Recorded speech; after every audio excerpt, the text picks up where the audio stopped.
ಇಂದು ಬೊಪ್ಪನಹಳ್ಳಿ ಗ್ರಾಮದಲ್ಲಿ ಡಾಕ್ಟರ್ ಪುನೀತ್ ರಾಜ್ಕುಮಾರ್ ಅಪ್ಪು ಪುಣ್ಯ ಸ್ಮರಣೆಯ ಅಂಗವಾಗಿ ಕ್ರಿಕೆಟ್ ಪಂದ್ಯಾವಳಿಯನ್ನು ಏರ್ಪಡಿಸಲಾಗಿತ್ತು. ಕ್ರಿಕೆಟ್ ಪಂದ್ಯಾವಳಿಯ ಅಧ್ಯಕ್ಷತೆ ವಹಿಸಿದ್ದ ಮಂಚಿಗೇಗೌಡರು ಮಾತನಾಡಿ, ಪ್ರತಿ ವರ್ಷದಂತೆ ಈ ವರ್ಷವೂ ಅಪ್ಪು ಸ್ಮರಣೆ ಅಂಗವಾಗಿ ಕ್ರಿಕೆಟ್ ಪಂದ್ಯಾವಳಿಯನ್ನು ಆಯೋಜಿಸಿದ್ದು, ಡಾಕ್ಟರ್ ಪುನೀತ್ ರಾಜ್ಕುಮಾರ್ ರವರನ್ನು ನೆನೆದು 2 ನಿಮಿಷಗಳ ಕಾಲ ಮೌನಾಚರಣೆ ಮಾಡಿ ಕ್ರಿಕೆಟ್ ಪಂದ್ಯಾವಳಿಯನ್ನು ಪ್ರಾರಂಭಿಸಿದರು. ಹೆಚ್ಡಿಕೋಟೆ ತಾಲೂಕು, ಸರಗೂರು ತಾಲೂಕಿನಿಂದ 29ಕ್ಕೂ ಹೆಚ್ಚಿನ ಕ್ರಿಕೆಟ್ ಟೀಮ್ಗಳು ಭಾಗವಹಿಸಿದ್ದವು.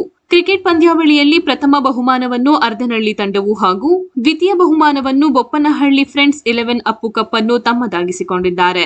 ಈ ಸಂದರ್ಭದಲ್ಲಿ ಗ್ರಾಮ ಪಂಚಾಯಿತಿ ಉಪಾಧ್ಯಕ್ಷರಾದ ಶಿವಲಿಂಗೇಗೌಡ, ರಾಜಶೇಖರ್ ಕೋಟೆ, ಮಧು ಎಂಬಿ, ಶಿವಲಿಂಗೇಗೌಡ, ಕೃಷ್ಣಯ್ಯ, ಜಯರಾಮ್, ಈಶ್ವರ್, ಜಗದೀಶ್ ಸೇರಿದಂತೆ ಗ್ರಾಮದ ಮುಖಂಡರು ಹಾಗೂ ಗ್ರಾಮಸ್ಥರು ಉಪಸ್ಥಿತರಿದ್ದರು.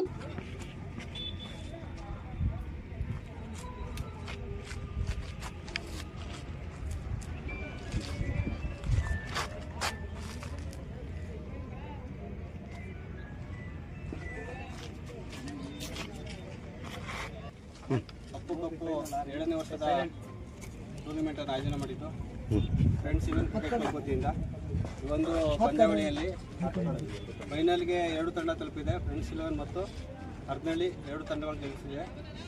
2 ಟೀಮ್ಗೆ ಆಲ್ ದ ಬೆಸ್ಟ್ ಹೇಳ್ತಾ ಒಂದು ನಾಣ್ಯ ಚಿಮ್ಮುವಿಕೆ ಮೂಲಕ ಪಂದ್ಯ ಪ್ರಾರಂಭ ಮಾಡಿಸ್ತೀವಿ.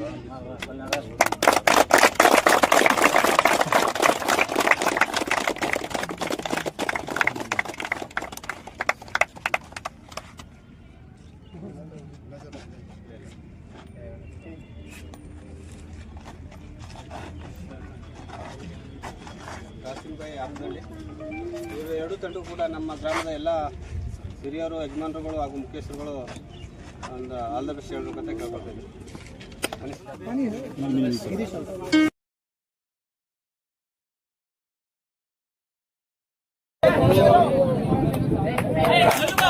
ಫೋಟೋ ತೆಗಿಲ್ಲ, ವಿಡಿಯೋ ಮಾಡ್ತೀನಿ.